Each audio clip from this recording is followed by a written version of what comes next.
Դոնալդ Թրամփը Truth Social-ի էջում գրել է, որ Միացյալ Նահանգների ամենամեծ եւ ամենահզոր բանակը դեռ նույնիսկ չի սկսել ոչնչացնել այն, ինչ մնացել է Իսլամական Հանրապետությունում։ Հաջորդը լինելու են կամուրջները, ապա էլեկտրակայանները, նոր ռեժիմը գիտե ինչ է պետք անել եւ հնարավորինս արագ ընդգծել է Սպիտակ տան ղեկավարը։ Նա հավելել է, որ արդեն ոչնչացրել են Իրանի ամենամեծ կամուրջը եւ այն այլևս երբեք չի օգտագործվի։ Ժամանակն է, որ Թեհրանը գործարք կնքի, քանի դեռ շատ ուշ չէ, նշել է ԱՄՆ նախագահը։ Ըստ իրանական ԶԼՄ-ների Թեհրանը նախազգուշացրել է, որ ի պատասխան կարող է թիրախավորել Սաուդյան Արաբիայի, Քուվեյթի, Աբու Դաբիի եւ Հորդանանի կամուրջները։ Արտգործնախարար Աբբաս Արաղչին էլ հայտարարել է, որ Իրանի քաղաքացիական ենթակառուցվածքներին հարվածները չեն ստիպի իրանցիներին հանձնվել։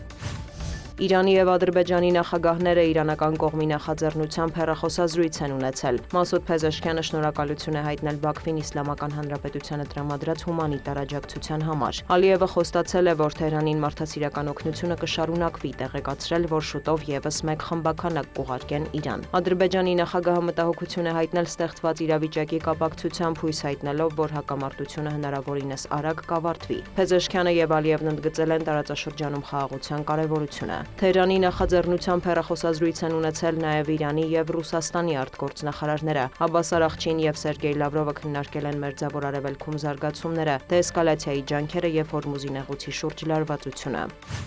Իրանի փոխարտգործնախարար Քազեմ Ղարիբաբադին հայտարարել է, որ առաջիկայում տարանցման վճար կսահմանվի Հորմուզի նեղուցով նավերի անցման համար։ Նրա խոսքով, բացի այդ, նեղուցով նավագնացության նոր կանոններ են մշակվում թե ռազմական, թե կոմերցիոն նավերի համար։ Քազեմ Ղարիբաբադին հավելել է, որ Իրանը եւ Օմանը պատասխանատու կլինեն նավագնացության հեշտացման եւ անվտանգության ապահովման համար։ Այժմ այս հարցերի շուրջ աշխատանքներ են տարվում, երբ համաձայնության հասնենք Օմանի հետ կհայտարարենք այդ մասին, մանրամասնել է պաշտոնյան։ Իրանից նաեւ նշել են, որ Հորմուզի նեղուցը դեռ շատ երկար փակ կլինի ԱՄՆ-ի եւ Իսրայելի համար։ Ավելի վաղ Թեհրանն առաջարկել էր Հորմուզի նեղուցի հարցով պակտ մշակել, որին կմասնակցեն Մերձավոր Արևելքի, Ասիայի եւ Եվրոպայի որոշ երկրներ։ Իրանական կողմը նաեւ հայտարարել է, որ հանրապետության նավթային պաշարների նկատմամբ վերահսկողություն հաստատելու ԱՄՆ-ի փորձերը ձախողվել են։ Վաշինգտոնն էլ նախազգուշացրել է, ռազմական սցենարներ են մշակել եւ կարձագանքեն, եթե Իրանը փորձի վերահսկել Հորմուզի նեղուցը։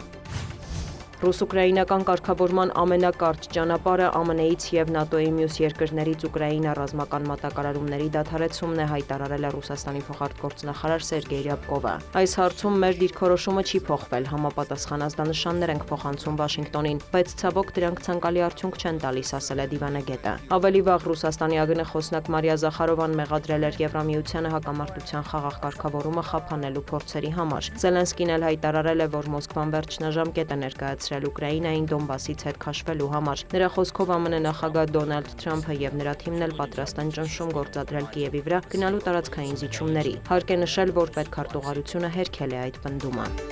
Դիանա Գասպարյան, լուրեր։